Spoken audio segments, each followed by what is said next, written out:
Shalom. Malam hari ini kita mau belajar bersama-sama sebuah kebenaran Alkitab atau doktrin yang seringkali kontroversial dari waktu ke waktu. Tetapi sebagai seorang Kristen kita harus memahami dengan benar sehingga kita memiliki landasan yang kokoh di dalam iman untuk apa yang kita percayai. Tema yang akan kita bahas hari ini adalah tentang Allah Tritunggal. Saudara, kita sedang hidup pada bagian terakhir dari akhir zaman. Kita tahu tidak lama lagi Tuhan Yesus akan datang kembali. Peperangan, bencana alam menjadi tanda-tanda kedatangannya yang makin mendekat. Salah satunya adalah munculnya nabi-nabi palsu, mesias-mesias palsu, ajaran-ajaran sesat. Makanya kita perlu tahu firman Allah dengan benar agar kita hidup kokoh di dalam iman. Dalam Efesus 4 ayat 13 dan 14, Alkitab berkata, sampai kita semua telah mencapai kesatuan iman dan pengetahuan yang benar tentang anak Allah, kedewasaan penuh dan tingkat pertumbuhan yang sesuai dengan kepenuhan Kristus, sehingga kita bukan lagi anak-anak yang diombang-ambingkan oleh rupa-rupa angin pengajaran, oleh permainan palsu manusia dalam kelicikan mereka yang menyesatkan. Alkitab berkata bahwa kita harus bertumbuh dalam pengetahuan yang benar akan anak Allah. Saudara tahu di Amerika Serikat saja sekarang ini diperkirakan ada 1.800 aliran sesat. Di Amerika Serikat itu pokoknya Anda tidak berbuat kriminal, mau ngajar apapun gak masalah. Nah, dari 1.800 aliran sesat itu, kalau misalnya kita bahas satu persatu, satu minggu cuma 52 minggu. Satu tahun 52 minggu, kalau 1.800 lebih dari 30 tahun. Nah, sebelum 30 tahun kita udah sesat semua saudara sekalian kalau bahas yang demikian. Makanya kita lebih baik belajar sesuatu yang benar, yang asli. Seperti di Amerika Serikat ada tim pemberantas uang dolar palsu. Satu kali wartawan tanya kepada salah satu anggota tim, kalau begitu Anda harus menyelidiki begitu banyak uang dolar palsu yang beredar di masyarakat. Dia bilang tidak perlu, kami hanya selidiki yang asli. Sebab begitu kita tahu mana yang asli, kita pegang, kita raba, kita terawang, kita pakai, belanja, maka kita bisa langsung membedakannya dengan mana yang palsu. Makanya kita hari ini mau belajar kebenaran firman Tuhan tentang Allah Tritunggal. Saya mau sampaikan bahwa khotbah dan ajaran moral yang praktis tentu sangat baik dan kita membutuhkan itu. Dari minggu lepas minggu kita seringkali mendengar khotbah-khotbah yang praktikal, yang bisa diterapkan dalam hidup sehari-hari. Tetapi kita juga perlu belajar doktrin yang benar, perlu belajar teologia, walaupun mungkin saya sampaikan dalam bahasa awam supaya saudara tidak terlalu jelimet mengertinya. Saya ambil inti-intinya, saya coba sederhanakan, supaya kita semuanya yang tidak punya latar belakang teologi pun bisa menangkap makna dari ajaran tersebut. Karena apa yang kita percayai akan menentukan apa yang kita lakukan. Misalnya kalau saudara percaya bahwa LGBT adalah kodrat, bahwa orang lahir dengan kecenderungan lesbian atau gay, dan itu adalah bawaan dari lahir, itu masalah genetik, maka akibatnya ketika orang melakukan same sex marriage, pernikahan sesama jenis, maka itu dianggap sebagai sesuatu yang lumrah. Nah saudara-saudara, makanya kita harus melihat dengan benar apa ajaran Alkitab tentang itu. Saya nggak bahas LGBT malam ini, itu sebuah bahasan lain, tapi saya bahas tentang Allah Tritunggal. Saudara-saudara, kalau kita lihat next slide, doktrin yang paling sering disalahpahami oleh orang Kristen maupun orang non-Kristen adalah doktrin tentang Tritunggal ini. Ada kepercayaan lain yang menganggap orang Kristen itu syirik, mempersekutukan makhluk manusia ciptaan Allah sebagai Allah. Ada yang lebih banyak berpikir bahwa Allah orang Kristen itu tiga. Sebetulnya Allah tiga itu bukan Tritunggal, bukan Trinitas, tapi Triteisme. Dan Kristen bukan Triteisme, tapi Tritunggal. Nanti kita akan lihat apa bedanya. Saudara-saudara, ada yang berpikir bahwa bagaimana mungkin sih kalau 1+1+1 sama dengan 1. Bapa, Putra, Roh Kudus, 3 pribadi kok bisa satu hakikat? Mestinya 1+1+1 ya 3. Tapi Tuhan itu kan bukan bilangan, bukan penambahan dan sebagainya. Loh kalau ngomong bodoh-bodohan yang nggak pakai tambah, pakai kali saja.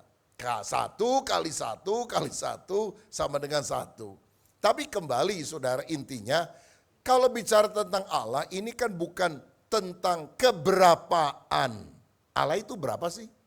Tapi tentang kebagaimanaan. Allah itu bagaimana sih untuk bisa menjelaskannya, untuk bisa memahaminya. Saya ingat sekian tahun yang lalu ada seorang pengacara yang pernah berkata bahwa tidak ada ajaran selain Islam yang paling sesuai dengan Pancasila. Kenapa dia bilang begitu? Karena sila pertama adalah ketuhanan yang Maha Esa. Dan dia melanjutkan, Kristen itu Trinitas, Hindu Trimurti.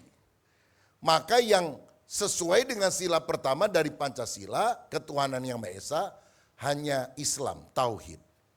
Nah saudara-saudara, saya percaya bahwa dia itu memang tidak memahami antara beda Trinitas dengan Triteisme tadi. Menganggap bahwa Tritunggal adalah adanya 3 Allah. Dan kalau pikirannya begitu berhadapan dengan ketuhanan yang Maha Esa, dia bilang orang Kristen Allahnya tidak Esa, tetapi 3. Padahal kita semua percaya bahwa Allah itu Esa.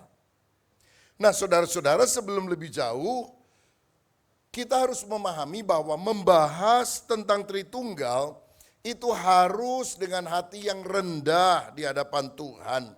Kenapa? Karena yang kita coba bicarakan, yang kita coba teliti adalah Allah Sang Pencipta. Kalau kita mau meneliti semut misalnya, kita ambil semut, kita taruh di bawah mikroskop, kita besarkan, maka kita akan lihat, oh semut itu kepalanya begini, kakinya begini dan sebagainya.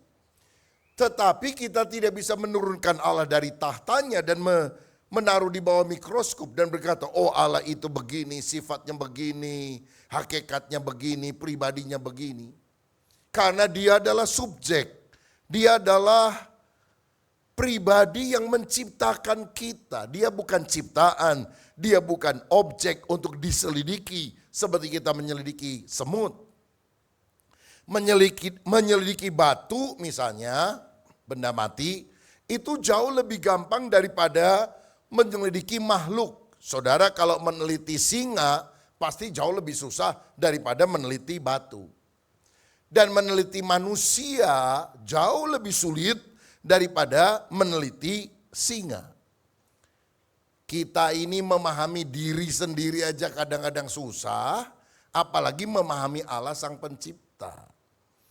Bapak Ibu mungkin ada yang sudah nikah puluhan tahun, tapi engkau akan mengerti, terutama yang sudah menikah. Sulit sekali mengerti hati dari istri. Ada buku judulnya, Bagaimana Memahami Suami. Tipis. Bagaimana memahami istri, 10 jilid dan masih bersambung 100 jilid berikutnya. Memahami wanita sulit, apalagi memahami Allah. Memahami Tuhan, itulah yang saya maksudkan. Jadi kita ini harus rendah hati.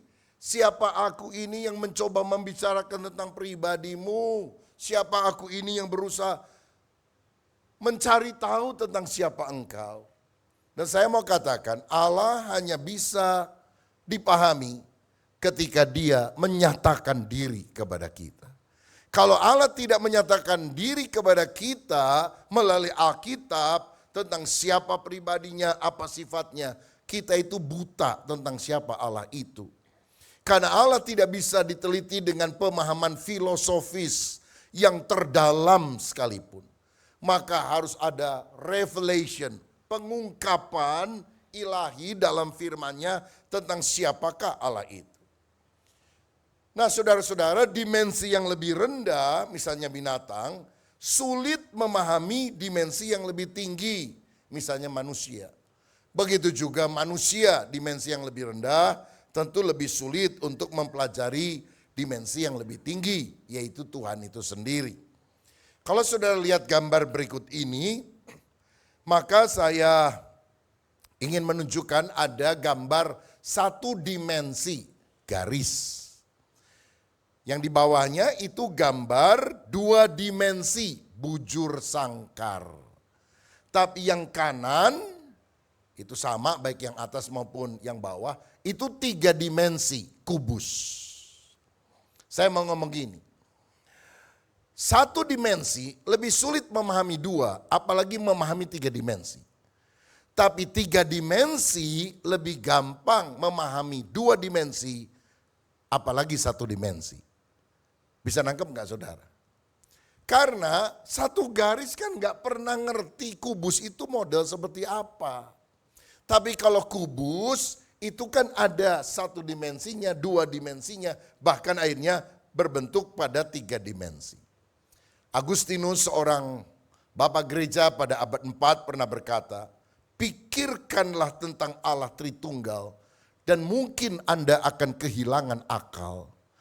Tapi coba abaikan tentang Allah Tritunggal, jangan percaya kepada Allah Tritunggal, dan Anda akan kehilangan jiwamu sampai kekal. Makanya walaupun pemikiran kita sangat terbatas, kita mencoba untuk mempelajari tentang pribadi Allah sejauh dia menyatakan dirinya.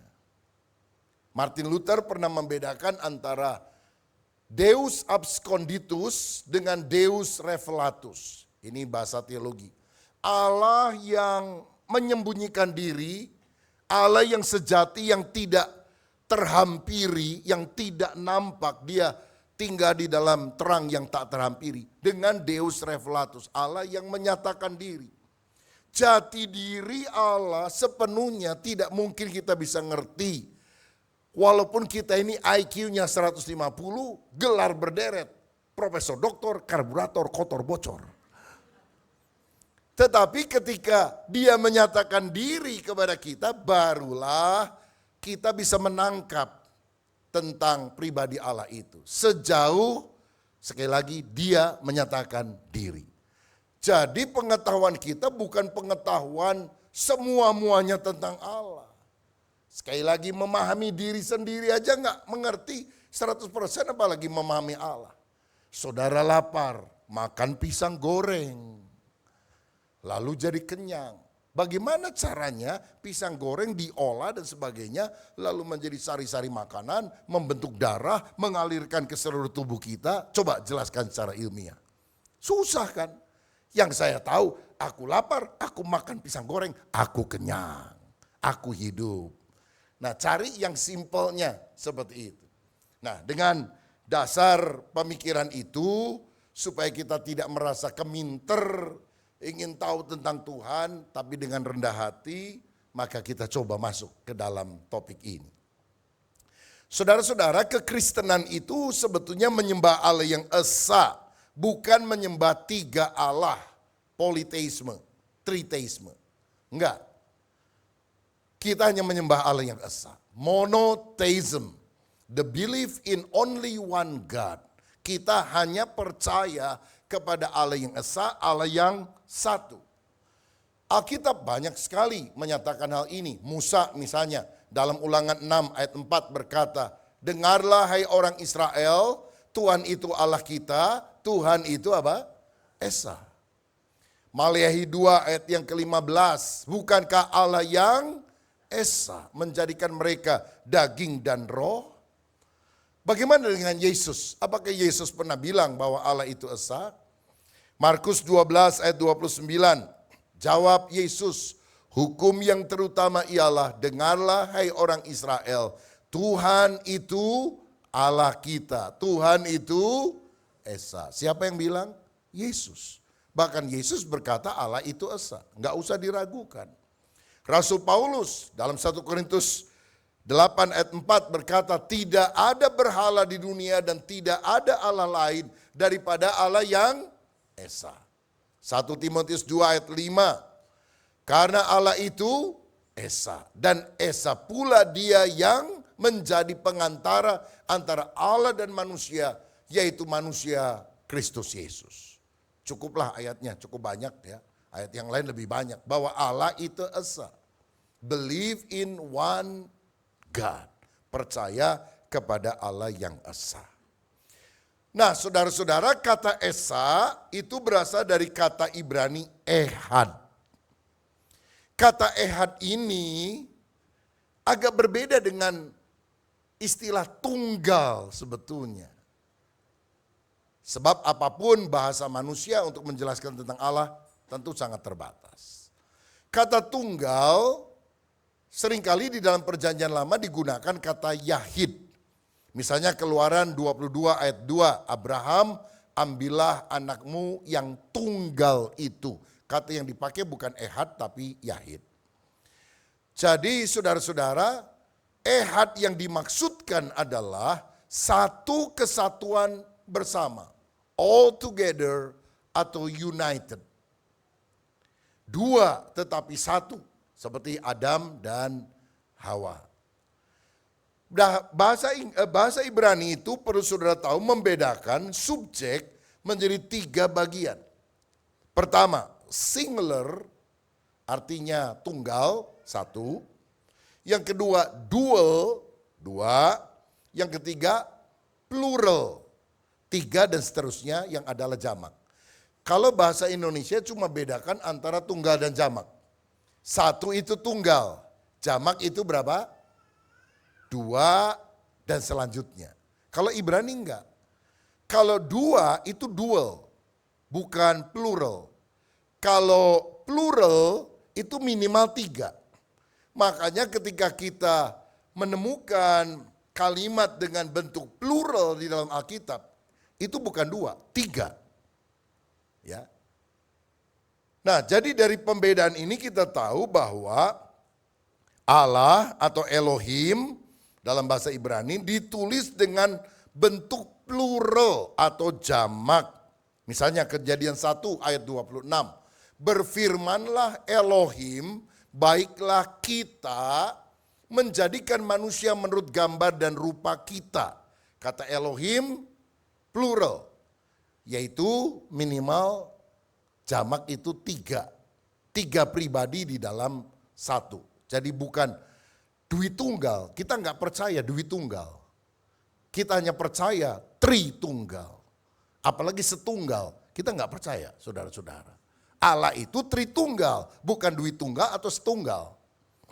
Nah, ayat 27, maka Allah menciptakan manusia itu menurut gambarnya. Nya itu jamak atau tunggal? Tunggal. Kalau kita jamak atau tunggal? Jamak, lebih dari 1. Loh aneh ya, kalimat di atas ini kan kalimat yang nyambung. Berfirmanlah Elohim, baiklah kita, jamak, menjadikan manusia menurut gambar dan rupa kita, jamak. Maka Allah, yang jamak menurut ayat 26, menciptakan manusia itu menurut gambarnya. Nyanya tunggal, saudara. Nah ini adalah konsep-konsep awal dalam Alkitab bahwa Allah itu esa tetapi jamak. Nah ada yang bilang sebetulnya waktu Tuhan bilang baiklah kita menjadikan manusia menurut gambar dan rupa kita, dia enggak ngomong kepada dirinya sendiri atau lebih tepat dia tidak ngomong kepada pribadi yang berbeda dari hakikat yang sama. Dia sedang berbicara kepada malaikat. Baiklah kita menjadikan manusia. Tapi jelas pandangan ini salah. Kenapa? Malaikat bukan pencipta. Allah tidak pernah mengajak malaikat untuk menciptakan manusia. Jadi pencipta itu hanya Allah, sedangkan malaikat adalah makhluk yang diciptakan. Soal jamak sama tunggal ini saya kasih contoh supaya lebih gampang mengerti. Saudara-saudara, misalnya ada benda-benda di dunia atau ada gambar-gambar di dunia yang sebetulnya satu tetapi tiga. Misalnya kalau saya gambar sebuah segitiga. Berapa segitiga? Satu. Sudutnya ada berapa? Tiga. Sudut atas, kanan, kiri, bawah, kanan, bawah. Garisnya ada berapa? Tiga. Satu, dua, tiga. Kalau sudutnya cuma satu, dua, nggak mungkin membentuk sebuah segitiga. Tapi walaupun garisnya tiga, sudutnya tiga, kita menyebutnya sebuah segitiga. Kita lagi ibadah, lagi seminar dalam sebuah ruangan. Satu ruangan pasti terdiri dari panjangnya, lebarnya, dan tingginya. Kalau ruangan cuma panjang dan lebar, bukan ruang namanya, lapangan, saudara-saudara. Yang disebut ruangan itu pasti ada panjang, lebar, dan tinggi. Tuhan tentu bukan ruangan, Tuhan bukan segitiga. Tapi saya hanya pakai jembatan berpikir bahwa dalam kehidupan sehari-hari ada yang kita lihat satu ruangan terdiri dari tiga aspek di dalamnya, panjang, lebar, tinggi. Sebuah keluarga bisa terdiri dari bapak, ibu, dan anak. Tapi walaupun ada unsur bapak, ibu, dan anak disebut sebagai sebuah keluarga. Waktu lampau, kini, dan waktu yang akan datang. Jadi di alam ini kan banyak yang satu tetapi punya dimensi yang lebih luas daripada satu. Kalau saudara lihat ada tanah liat, maka kita bisa buat dari tanah liat yang sama vas bunga, asbak, genteng. Sumbernya dari mana? Bahannya? Ya sama tanah liat. Apakah vas bunga sama dengan asbak? Tidak. Asbak sama dengan genteng? Tidak. Genteng sama dengan vas bunga? Tidak. Tapi sumbernya satu, yaitu dari tanah liat yang sama. Saudara-saudara, jadi dari sini saya ajak saudara untuk melihat dan berpikir bahwa ada di alam semesta ini hal-hal yang kita sebut sebagai tunggal tapi punya aspek lebih dari satu. Oke, sekarang coba dengan jembatan berpikir ini kita mulai hubungkan dengan pandangan tentang Allah. Kalau kita lihat gambar berikutnya, saudara-saudara kita lihat di sini, only one God, hanya ada satu Allah. Three persons, tiga pribadi. The Father, the Son, the Holy Spirit. Bapa adalah anak, Bapa adalah Allah, anak adalah Allah, Roh Kudus adalah Allah. Tetapi ada distinct personalities, ada beda daripada pribadi. Hakikatnya satu, sama, tapi pribadinya tiga. Karena apa? Bapa, the Father is not the Son. Bapa beda pribadinya daripada anak. Anak beda pribadinya dari Roh Kudus. Roh Kudus beda pribadinya dengan Bapa. Tapi Bapa itu Allah, anak itu Allah, Roh Kudus itu Allah. Saya ngomong gini kalau di hadapan para teolog itu mesti hati-hati. Karena pada umumnya teolog tidak suka pakai ilustrasi. Karena mereka membandingkan Allah itu tiada tanding dan tiada banding. Tidak ada yang bisa menyamakan Allah itu dengan siapapun. Saya kalau ngomong gini ya, Pak Yusman, kenal nggak sama Pak Yusman? Yang mana ya? Itu loh Pak Yusman yang gagah kayak Pak Prabowo. Lah, apakah Pak Yusman itu Pak Prabowo? Tidak, tapi saya mencoba untuk membandingkan antara Pak Yusman dengan Pak Prabowo, begitu. Nah, jadi kalau kita menggunakan ilustrasi, itu sama sekali tidak berkata bahwa Allah itu segitiga, Allah itu air atau apa. Hanya karena kebodohan kita itulah dalam bahasa awam untuk menjelaskan kepada orang-orang. Nah, saya ini puluhan tahun jadi ketua STT Karisma di Bandung, sekarang sudah ada yang melanjutkan, saya pendiri dari sejak awal, tapi saya juga gembala jemaat. Jadi kalau ngomong di jemaat nggak bisa pakai bahasa yang terlalu rumit-rumit, jelimet-jelimet. Kasihan ibu-ibu encim-encim. Dia bilang, Pak Pendeta, hidup itu sudah susah, kau susahkan lagi dengan teori-teorimu itu. Maka saya berusaha untuk mensimplify, menyederhanakan, tapi esensinya bisa dapat. Saya pakai ilustrasi, tapi ingat ilustrasi ini sangat tidak memadai. Dan kalau mau dilihat dari sudut yang salah, nanti gampang sekali menemukan kesalahan. Tapi setidaknya coba kita berpikir begini. Gambar yang tadi, Pak. Bapa, Anak, Roh Kudus itu berbeda pribadinya tapi hakikatnya satu. Misalnya, kalau kita pakai unsur kimia H2O, air, uap, dan es. Aduh, saya haus nih. Ibu bisa tolong nggak saya minta air? Seorang ibu keluar dari dapur, bawa untuk saya es. Ini Pak, silakan. Loh, saya kan minta air bukan minta es itu. Loh, sama kan H2O. Loh ya memang sama H2O-nya, tapi yang saya mintakan bukan es. Balik lagi dia, masuk lagi, bawa gelas kosong. Loh kok gelas kosong sekarang? Tadi saya isi air, tapi saking panas sudah menguap. Kira-kira gimana kalau modelnya seperti ini? Memang uap pun adalah H2O, tapi yang saya minta adalah air. Hakikatnya sama, tetapi jenisnya berbeda. Nah saudara-saudara, sekali lagi saya tidak bilang bahwa Tuhan seperti air, H2O dan sebagainya, karena ini bisa masuk pada ajaran seperti Sabellianisme atau apapun, bahwa Allah itu seperti oneness, unitarian, satu pribadinya dengan tiga wujud. Ya tentu tidak demikian, tapi setidaknya cobalah kita bisa memahami di dalam bahasa awam. Bapa, Anak, Roh Kudus. Apa bedanya dalam kepribadian tersebut? Hakikatnya sama, pribadinya berbeda. Tidak bisa dipisahkan walaupun bisa dibedakan. Bapa adalah Allah yang jauh bersemayam di atas kita. Yesaya 66 ayat 1 berkata, sorga adalah tataku, bumi adalah tumpuan kakiku. Dia adalah pencipta dan pemelihara dunia.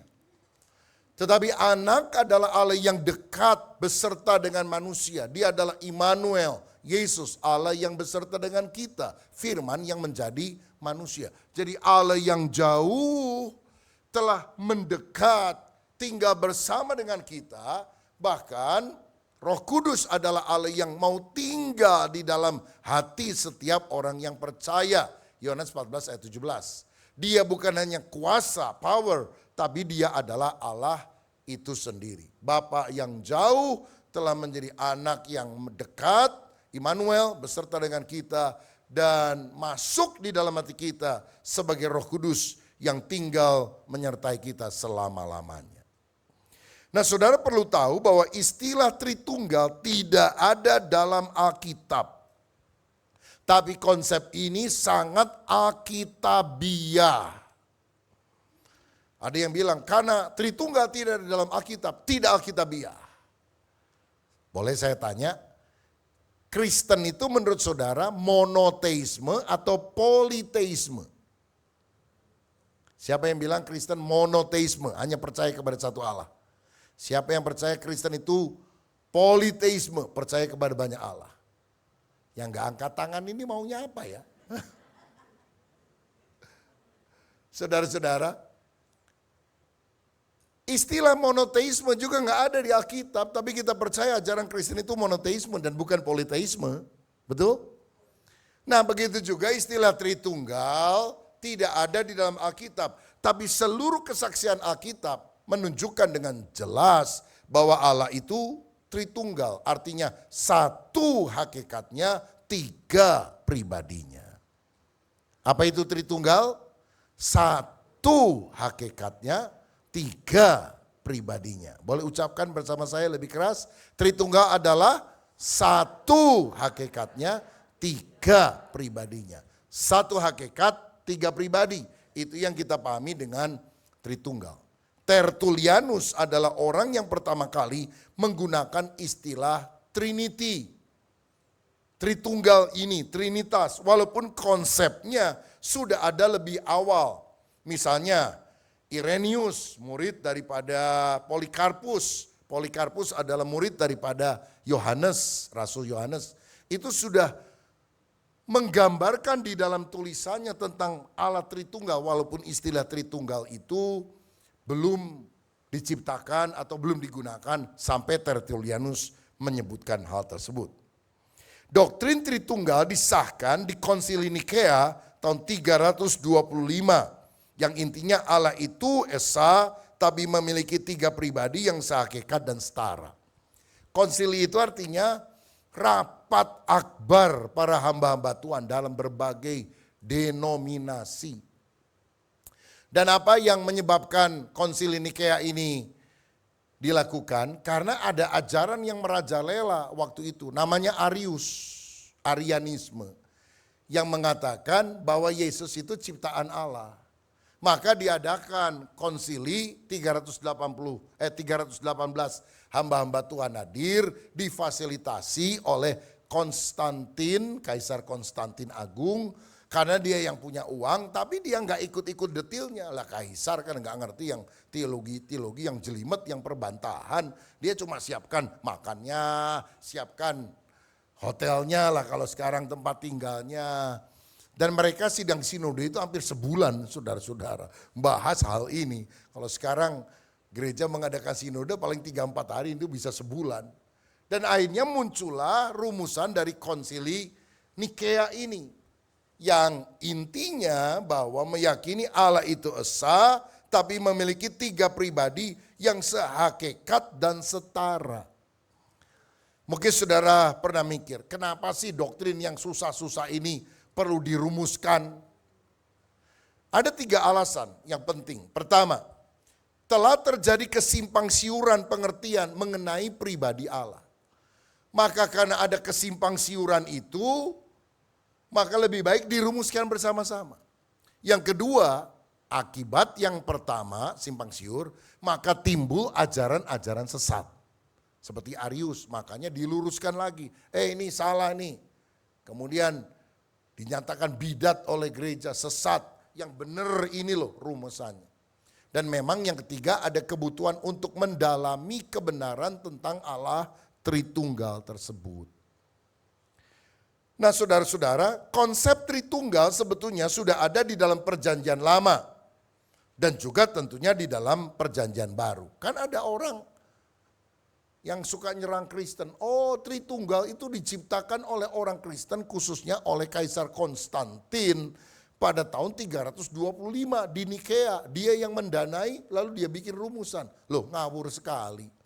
Karena Tritunggal itu digali dari Alkitab. Misalnya, ini Perjanjian Lama ya. Kita sudah melihat bahwa Bapa adalah Allah. Dia adalah pencipta dan pemelihara. Kejadian 1 ayat 1 berkata, pada mulanya Elohim menjadikan langit dan bumi. Ulangan 32 ayat 6, bukankah ia Bapakmu yang menciptakan engkau? Berarti Allah itu sudah Bapa, bukan di Perjanjian Baru, sudah di Perjanjian Lama. Tapi Bapa bagi siapa? Dia adalah Allah atau Bapa bagi Israel, umat pilihan. Tapi dalam Perjanjian Baru lebih luas lagi. Dia Bapa bukan hanya merujuk kepada umat perjanjian Israel, tetapi kepada setiap orang yang percaya kepada Yesus. Yohanes 1 ayat 12. Tetapi semua orang yang menerimanya diberinya kuasa supaya menjadi anak-anak Allah. Jadi Perjanjian Lama, Perjanjian Baru sudah menunjukkan bahwa Bapa itu Allah. Ini lebih gampang diterima oleh banyak orang. Tapi yang kedua ini lebih berat, makanya saya jelaskan lebih panjang. Yesus adalah Allah. Lah gimana kok Yesus bisa jadi Allah? Itu yang terus-terusan diserang dari luar kepada kekristenan. Saudara, coba kita lihat beberapa pembuktian Alkitab. Kenapa kita percaya Yesus itu bukan cuma nabi, bukan cuma rasul, tapi dia adalah Allah. Yang pertama, nabi seringkali berkata, demikianlah firman Allah, Allah berfirman, firman Allah berkata. Jadi nabi adalah komunikator kebenaran. Dia yang mengkomunikasikan kebenaran yang dia terima, dia dengar dari Allah. Tapi Yesus adalah originator firman itu. Dia sumber daripada firman. Bukan cuma penyampai, penyambung lidah. Dia sumbernya, dia originator dari firman. Misalnya Alkitab berkata, kamu telah mendengar firman. Firman siapa ini? Firman Allah kan? Mata ganti mata, gigi ganti gigi. Tetapi aku, Yesus, berkata kepadamu, jangan kamu melawan orang yang berbuat jahat kepadamu. Melainkan siapapun yang menampar pipi kananmu, berilah juga kepadanya pipi kirimu. Coba bayangkan, Allah kan ngomong, mata ganti mata, gigi ganti gigi. Tapi aku berkata, kasihilah musuhmu. Lalu orang Yahudi pasti bilang, kamu ini siapa? Allah aja bilang begini, aku berkata kepadamu, sok banget lu. Makanya disalib, saudara sekalian. Tetapi waktu Yesus ngomong gitu, dia nggak bohong, dia tidak mengagungkan diri. Dia berkata benar. Kalau dia manusia biasa, siapa manusia yang bisa berkata, Allah udah ngomong gini, tapi aku ngomong gini nih. Itulah perjanjian baru. Allah menyapa umatnya dengan cara dalam pendekatan yang berbeda dengan apa yang dilakukan di dalam perjanjian lama. Yohanes 8 ayat 58, ini bukti kedua bahwa Yesus adalah Allah. Sebelum Abraham ada, aku telah ada. Ngamuk orang-orang Yahudi, kamu ini baru lahir kemarin sore. Abraham itu bapak kami. Abraham itu kan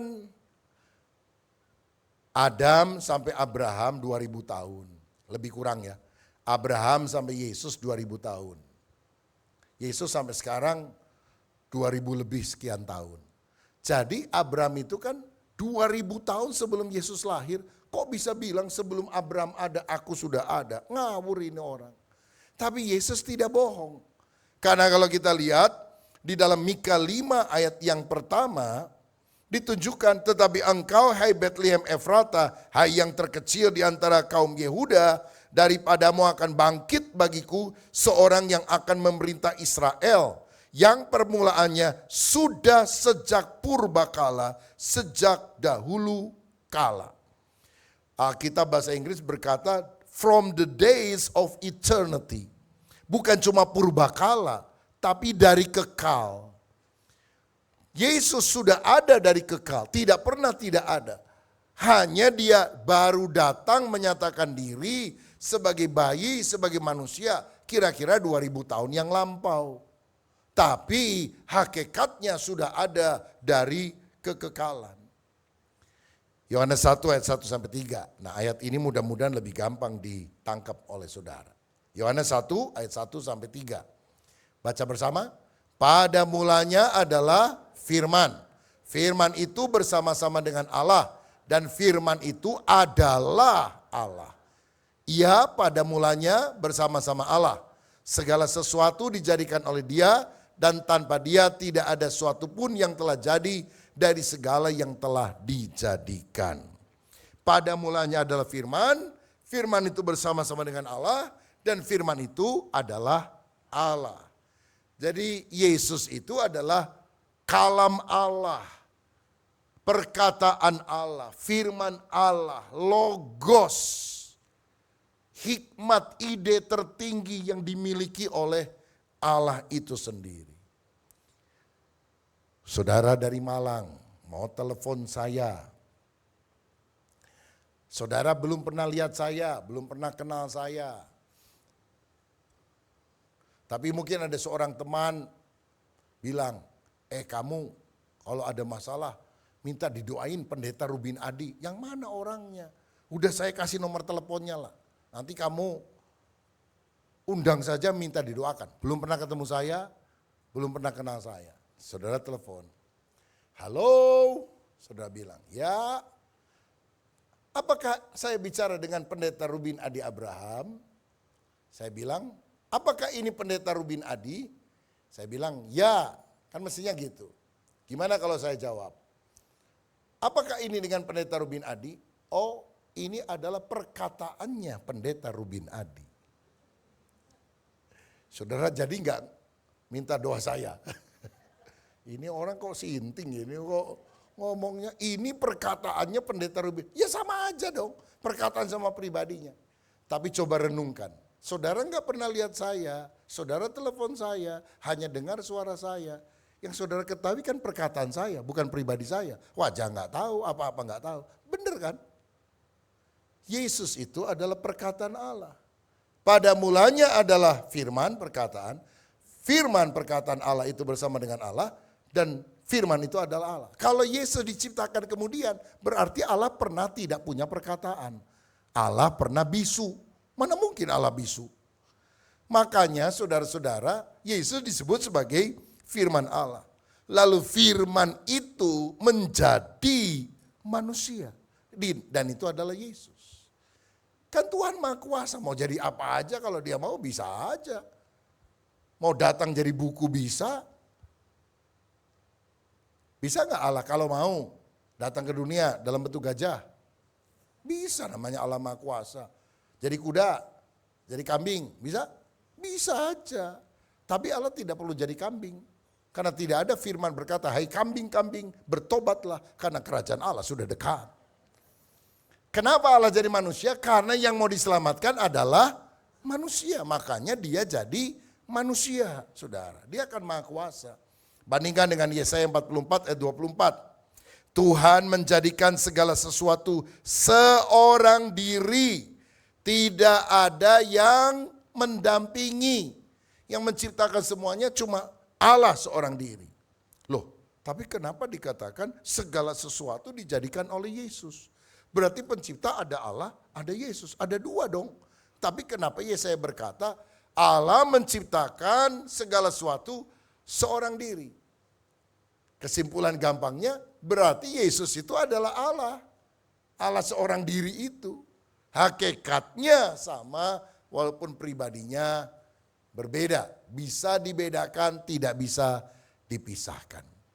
Firman itu menjadi manusia dan dia diam di antara kita. Itulah Yesus Kristus. Bukti yang keempat, kenapa Yesus kita yakini adalah Allah. Yohanes 20 ayat 28. Yesus menampakkan diri kepada murid-muridnya. Semua percaya bahwa Yesus sudah bangkit kecuali satu. Siapa namanya? Thomas. Kenapa Thomas tidak percaya? Yang lain ngumpul, dia absen, dia bolos. Makanya kalau kebaktian jangan bolos ya Bapak Ibu. Nanti Tuhan hadir, saudara ketinggalan berkat. Ya, Thomas absen, Thomas bolos. Aku nggak percaya sebelum aku lihat dengan mata kepala sendiri, mencucukkan tanganku pada jari bekas lubang bekas Yesus di tangan di lambungnya. Berapa hari kemudian Yesus datang lagi, blek di tengah ruangan yang terkunci, saudara-saudara. Langsung Yesus berkata, damai sejahtera bagi kamu. Peace be unto you. Bahasa Ibrani, shalom aleihim. Bahasa Arab, assalamualaikum. Jadi assalamualaikum itu bukan bahasa Islam, itu bahasa Arab. Ya. Kalau Alkitab ditulis dalam bahasa Arab, ya ngomongnya ngomong Arab, saudara-saudara. Nah, jadi waktu Yesus menampakkan diri, lalu kemudian mendekati kepada Thomas, cucukkanlah jarimu pada bekas luka, baik di tangan, di lambung. Dan janganlah kamu tidak percaya, melainkan percayalah. Dia berkata, ya Tuhanku dan Allahku, oh my Lord and my God. Saudara, Yesus tidak pernah menyangkal, menolak. Karena apa? Karena memang dia adalah Tuhan, dia adalah Allah. Oh my God. Ada yang bilang, Thomas itu bukan mengakui Yesus Allah, kaget. Kan lagi ngumpul sama-sama tiba-tiba blok, oh my God, begitu. Loh, tapi kan nggak mungkin, kan Yesus sudah ngajak ngomong. Yesus datang, mungkin semua kaget, bisa saja. Yesus ngomong, Thomas, Kamu nggak percaya kan? Sekarang ini nih bekas lukaku. Ini kan mesti dibuka dulu nih. Ini bekas luka di lambungku. Cucukkan jarimu. Jangan kamu tidak percaya, melainkan percayalah. Masa dia setelah diomongin panjang lebar, oh my God, kaget. Dijitak sama Tuhan. Kaget dari tadi bukan sekarang gitu. Nah saudara sekalian, jadi memang ini pengakuan dari Thomas muridnya bahwa Yesus itu adalah Tuhan dan Allah. Bukti kelima. Yesus mengakui dirinya sebagai Tuhan. Karena ada yang bilang, coba tunjukkan di Alkitab mana ayatnya Yesus adalah Tuhan. Kalau ada, saya jadi Kristen. Lu ada kok saudara. Yohanes 13 ayat 13. Coba kita baca bersama. 2, 3. Kamu menyebut aku guru dan Tuhan. Dan katamu itu tepat. Sebab memang akulah guru dan Tuhan. Ini ada problem teks. Lord, itu kan bisa Tuhan atau Tuan. Jadi sebetulnya Yesus ngomongnya gini. Sebab kamu menyebut aku guru dan Tuan. Lord, L kecil. Dan katamu itu tepat sebab memang akulah guru dan master and Lord. Tapi Lord kecil. Tapi kalau kita lihat ayat berikutnya. Kalau kita lihat di dalam Filipi, Yesus itu nama di atas segala nama. Yang olehnya setiap lutut akan bertelut, semua lidah akan mengaku dan mengaku Yesus adalah Tuhan. Engkau kaum Israel telah menyalibkan Kristus, tapi Allah telah menjadikan dia Kristus dan Tuhan.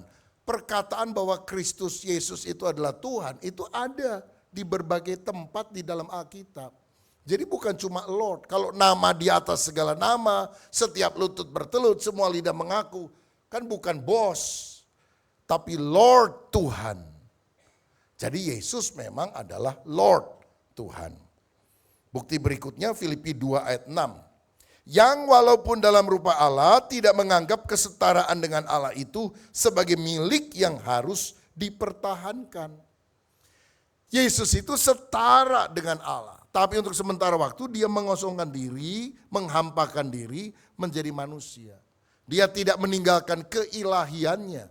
Dia hanya menambah sifat kemanusiaan yang terbatas untuk sementara waktu. Jadi ada orang bilang, waktu Yesus datang ke dunia, dia telah meninggalkan kealahannya. Enggak, Yesus tetap Allah. Dia meninggalkan kemuliaannya. Itu betul, bukan kealahannya. Karena kalau Yesus cuma 100% manusia, gimana dia bisa menyelamatkan seluruh dunia? Dia Allah sejati tapi juga manusia sejati. Nah, jadi dia pada hakikatnya setara dengan Allah. Dan Alkitab berkata Yesus adalah Tuhan, ya. Semua lidah mengaku Yesus adalah Tuhan. Lord, L besar dan bukan L kecil. Ini menyangkali tuduhan bahwa Yesus baru dijadikan Tuhan Allah di konsili Nikea. Karena pada waktu Yesus belum lahir pun sebagai manusia, malaikat kan datang duluan. Atau pada waktu Yesus baru lahir, ya, malaikat sudah datang kepada para gembala dan dia berkata Lukas 2:11, hari ini telah lahir bagimu juru selamat, yaitu Kristus Tuhan di kota Daud. Jadi siapa Yesus itu? Kristus adalah Tuhan juru selamat. Yesus itu juru selamat, Kristus Tuhan. Loh sekarang kok ada yang khotbah. Yesus itu bukan juru selamat. Juru selamat itu Allah Bapa. Lah malaikat aja ngomong. Telah lahir bagimu Yesus yaitu juru selamat Kristus Tuhan. Lah malaikat aja tahu Yesus juru selamat saudara sekalian. Lah masa pendeta nggak tahu? Kita kan mesti tahu Yesus juru selamat saudara. Ini yang simple-simple. Kembali kepada the simplicity of the gospel. Yesus adalah juru selamat. Kalau guru selamat di dunia banyak. Mesti begini, mesti begitu, mesti begono, mesti begini. Mudah-mudahan kalau kamu lakukan kamu selamat. Itu guru selamat. Hanya Yesus juru selamat. Kalau agama mengajar kalau kamu bisa melakukan ini, melakukan perintahnya, menjauhi larangan, insya Allah mudah-mudahan kamu selamat. Tapi Yesus berkata, siapa percaya, akulah jalan kebenaran hidup, tidak binasa, melainkan beroleh hidup yang kekal.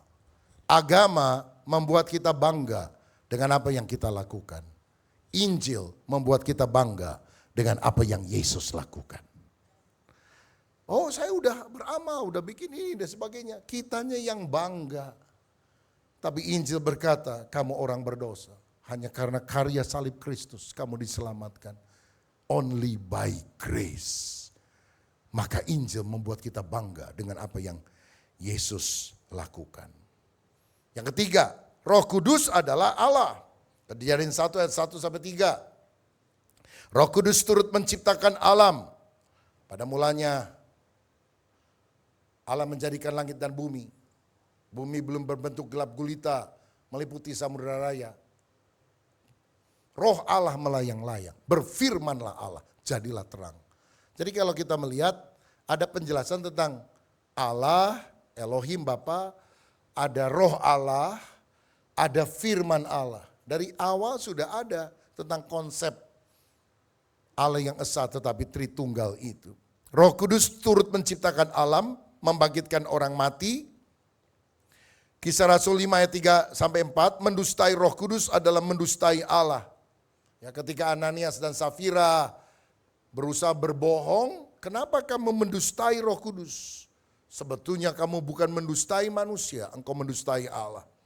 Roh Kudus jadi bukan hanya kuasa Allah, tapi dia adalah Allah itu sendiri. Salah satu pribadi dari Allah Tritunggal itu. Jadi satu hakikat, tiga pribadi. Kadang ada orang nanya, waktu Yesus datang ke dunia, sorganya kosong dong. Nah saudara, Allah itu kan roh, ruah. Roh itu kan seperti angin. Kalau misalnya angin bertiup dari barat ke timur, apakah di timur ada angin tofan sedangkan di barat tidak ada angin? Kan tidak demikian, karena Allah itu omnipresence, maha hadir. Lalu yang datang ke dunia berdoa di Taman Getsemani siapa? Bapak bukan. Bukan, yang berdoa adalah pribadi kedua, Yesus. Kok kalau Yesus Allah kenapa dia berdoa kepada Allah? Loh, Allah Bapa pribadi pertama yang doa dalam arti komunikasi, ngomong, ngobrol, hati ke hati adalah pribadi yang kedua. Nggak ada pertentangan antara pribadi Allah kalau kita bisa memahami hakikatnya satu tapi pribadinya berbeda. Agustinus berkata, perbedaan sebutan pribadi Bapa, Anak dan Roh Kudus itu dalam hubungan satu sama lain dengan tugas khusus masing-masing. Yesus dalam hubungan dengan dirinya disebut Allah, tapi dalam hubungan dengan Bapa disebut sebagai anak. Nah saudara-saudara, pada bagian terakhir saya mau jelaskan pandangan keliru tentang Allah Tritunggal.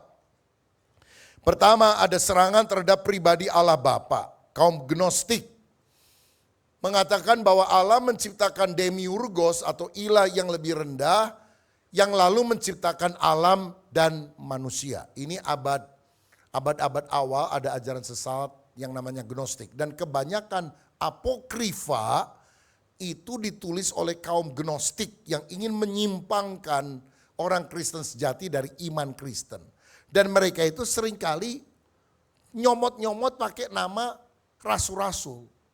Injil Thomas, yang nulisnya bukan Thomas. Ada Injil Barnabas, itu penulisnya bukan Barnabas. Kok pakai nama murid-murid? Lah penulisnya siapa? Kalau menurut saya penulisnya itu namanya Tukimin, saudara-saudara. Tapi kalau ditulis Injil Tukimin, gak ada yang mau percaya, gak ada yang mau baca. Makanya Injil Thomas, Injil Barnabas. Padahal itu orang-orang yang cuma mengatasnamakan murid-murid tersebut.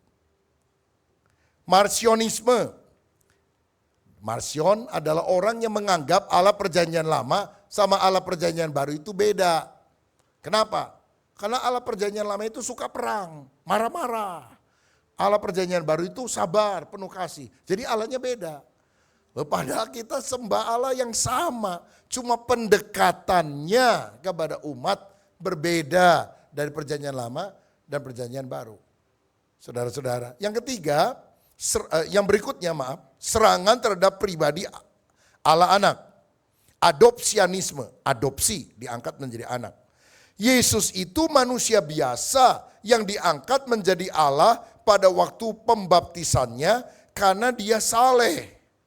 Tapi keilahian itu meninggalkan dia pada saat penyalibannya. Jadi dia manusia biasa, tapi karena saleh diangkat jadi Allah. Oh, besok-besok bisa muncul ini Allah dari Malang ini saudara sekalian. Yang hidup saleh dan lalu waktu dibaptis dia diangkat jadi Allah. Yang benar tidak ada manusia yang diangkat jadi Tuhan. Yang benar hanyalah Tuhan yang menjadi manusia. Setuju saudara? Siapa namanya? Yesus. Tapi kita nggak pernah memandang bahwa manusia dijadikan Tuhan. Ini akhir zaman ini ada ajaran model begini. Yesus itu pernah belum Tuhan. Kemudian menjadi Tuhan. Berarti dia pernah belum Tuhan loh. Gimana sih? Dari kekal Yesus adalah Tuhan. Kedua, subordinasionisme. Ada tingkatan-tingkatan, subordinasi. Arius yang sekarang dipercaya oleh saksi Yehova mengajarkan Bapa lebih besar dari Yesus dan Roh Kudus. Yohanes 14 ayat 28. Kamu telah mendengar bahwa aku telah berkata kepadamu, aku pergi tetapi aku datang kembali kepadamu. Sekiranya kamu mengasihi aku, kamu tentu akan bersukacita karena aku pergi kepada Bapakku, sebab Bapa lebih besar daripada aku. Nah benar kan? Bapa lebih besar dari Yesus. Jadi yang nomor satu Bapa, kedua Yesus, ketiga Roh Kudus. Ada ranking, ada tingkatan. Makanya Bapa disebut sebagai major God. Sedangkan Yesus disebut sebagai minor God. Allah mayor, Allah minor gitu saudara-saudara. Saya kok gak pernah lihat ada Allah mayor, Allah minor. Kalau not mayor, minor, musik ada. Loh ini Yesus udah ngomong sendiri loh. Bapa lebih besar. Loh ini kan bukan soal hakikat, ini soal fungsi. Saya sama Pak Jokowi hakikatnya setara. Sebagai apa? Manusia. Makan nasi sama-sama, dia manusia, saya manusia. Tapi fungsinya beliau presiden, saya rakyat. Bukan berarti hakikatnya beda. Kalau saya sama si Dogi itu lain hakikatnya saudara-saudara. Yesus itu setara dengan Bapa. Jadi yang beda bukan hakikat karena Tritunggal setara, tapi fungsinya atau perannya. Arianisme kini dipercaya oleh saksi Yehova menganggap bahwa Yesus adalah ciptaan Allah mula-mula. Yesus itu hanya makhluk. Pada mulanya adalah firman. Firman bersama-sama dengan Allah. Dan firman itu, ini terjemahan dari saksi Yehova ya. Firman itu adalah suatu ilah. Jadi Tuhan sebelum menciptakan segala sesuatu, yang pertama diciptakan adalah Yesus. Lalu Yesus yang menciptakan yang lain-lain. Nah ini ajaran saksi Yehova, ajaran Arianisme. Gak usah percaya yang begitu-begitu. Saksi Yehova percaya sorga itu ada, neraka gak ada. Manusia kalau mati lenyap. Saksi Yehova percaya sorga itu ada tapi sudah penuh. Kenapa full? Karena sudah diisi oleh 144.000 orang saja. Seperti yang dicatat dalam kitab Wahyu. Kenapa saya tidak percaya kepada ajaran saksi Yehova? Karena pengikut saksi Yehova sudah lebih dari 144.000 orang. Jadi kalau saya masuk jadi saksi Yehova kan gak kebagian sorga saudara sekalian. Makanya saya pegang firman Allah yang berkata, di rumah Bapakku ada banyak tempat. Selalu tersedia tempat untuk saya dan saudara yang percaya kepadanya. Jadi kita gak boleh percaya Yesus itu ciptaan. Karena dia adalah sang pencipta. Segala sesuatu dijadikan oleh Dia, tanpa Dia tidak ada satupun yang telah jadi. Pandangan keliru tentang Allah Tritunggal yang ketiga, serangan terhadap pribadi Allah Roh Kudus. Karena Roh Kudus hanya dianggap sebagai suatu kekuatan atau kuasa Allah, power, dan bukan pribadi. Pada Dia pribadi, jangan mendukakan Roh Kudus. Kan pribadi yang bisa disakiti, dilukai. Punya perasaan, bisa didukakan. Roh Kudus berdoa untuk kita kepada Allah dengan keluhan-keluhan yang tak terucapkan. Itu kan bicara soal pribadi. Yang keempat, serangan terhadap hubungan ketiga pribadi kealahan. Modalisme, Sabelianisme, Sabelius tokohnya. Allah itu satu pribadi, tiga jabatan atau tiga cara penampakan. Nah ini di YouTube sering muncul nih ajaran model gini saudara sekalian. Disebut sebagai oneness, Unitarian. Gak percaya kepada Trinitas tapi kepada Jesus only. Jadi begini. Pakai Allah itu satu pribadi, tiga cara penampakan yang berbeda. Contoh, Pak Ahmad di rumah adalah kepala keluarga, di pekerjaan kepala sekolah, di lingkungan kepala rukun tetangga. Itu namanya satu pribadi tiga jabatan. Karena gini, kalau Pak Ahmadnya mati, matilah kepala keluarga, matilah kepala sekolah, matilah ketua RT, saudara-saudara. Nah pada waktu Yesus mati, Bapa enggak mati. Roh Kudus tidak mati. Jadi yang mati siapa? Yesus, pribadi kedua dari Allah Tritunggal itu. Jadi yang benar Allah itu satu hakikat, tiga pribadi. Berikutnya yang kedua, Allah itu satu zat atau hakikat dengan dua sifat mutlak yang kekal. Yaitu firman dan Roh Kudus. Yang satu itu zatnya, sedangkan sifatnya firman dan Roh Kudus. Yang harus disembah adalah zat yang satu itu. Nah ini juga tidak pas, sebab kalau misalnya firman dan Roh Kudus itu hanya sifat Allah, bagaimana Allah bisa mengajak sifatnya untuk menciptakan alam semesta dan juga menciptakan manusia? Yesus pernah berkata, Bapa mengasihi aku. Kalau Bapa bilang Bapa mengasihi aku, berarti kan Allah itu mengasihi pribadi, bukan mengasihi sifat, saudara. Allah mengutus Roh Kudus. Kalau Roh Kudus itu sifat, gimana bisa diutus oleh Bapa? Mestinya Roh Kudus adalah pribadi. Atau triteisme, menyembah tiga Allah. Ini juga bukan ajaran Kristen. Jadi gimana sih gambaran tentang Allah? Ya susah pakai ilustrasinya karena Allah tidak bisa dibandingkan dengan siapapun. Tapi kalau misalnya saya coba jelaskan walaupun tidak sempurna. Saya khotbah nih ya, khotbah saya direkam. Ada YouTube-nya atau dibuat CD gitu saudara. Dibuat CD. Lalu kemudian khotbah saya ditranslate, ditranskrip jadi buku. Jadi ada khotbah vokal langsung, ada khotbah CD, ada khotbah buku. Hakikatnya berapa khotbah? Satu kan, khotbah tentang apa hari ini? Allah Tritunggal. Tapi wujudnya apa? Tiga. Yaitu khotbah vokal, khotbah CD, khotbah buku. Kalau bukunya rusak, apakah CD-nya hancur? Tidak. Kalau CD-nya rusak, nggak bisa jalan, macet, apakah suaranya habis? Kan tidak, saudara. Ya sekali lagi ini contoh yang tidak sempurna, tapi setidaknya kita coba memahami bahwa Allah itu satu hakikat dan tiga pribadi. Pertanyaan yang mungkin muncul, nanti di sorga kita lihat Allah itu tiga apa satu? Siapa bilang tiga? Siapa bilang satu? Loh yang gak angkat tangan maunya apa saudara? Ngerti semua apa gak ngerti semua ini?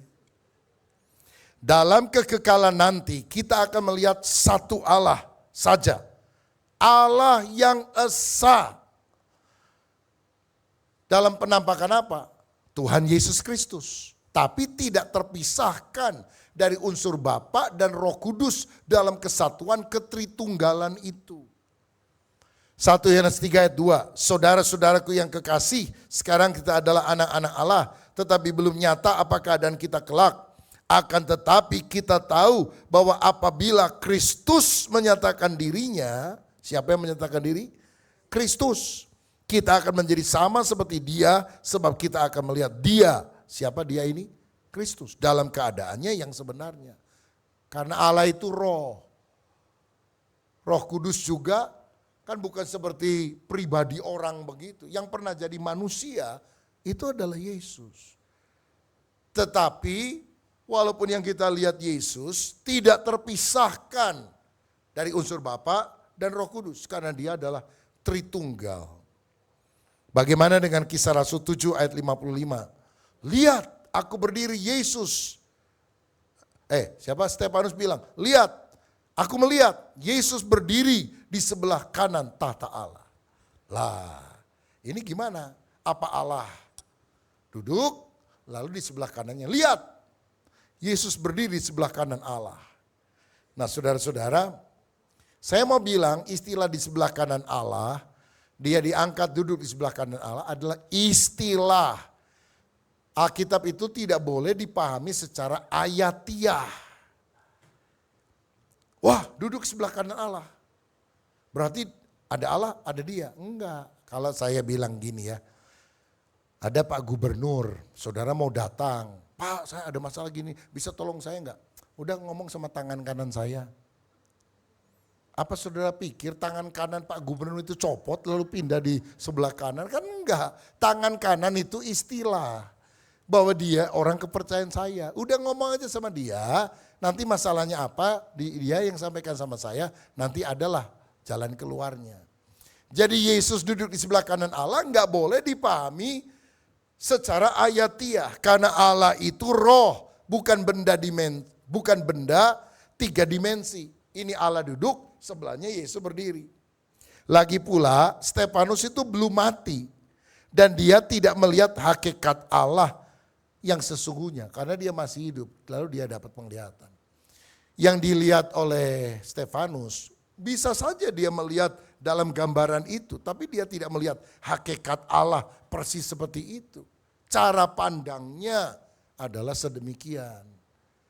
Tapi yang jelas Allah itu adalah pribadi yang esa.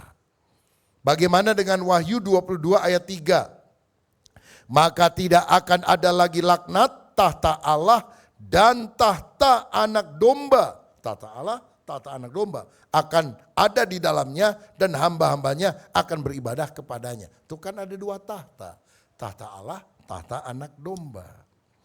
Tapi saudara perlu tahu ini kan terjemahan ya.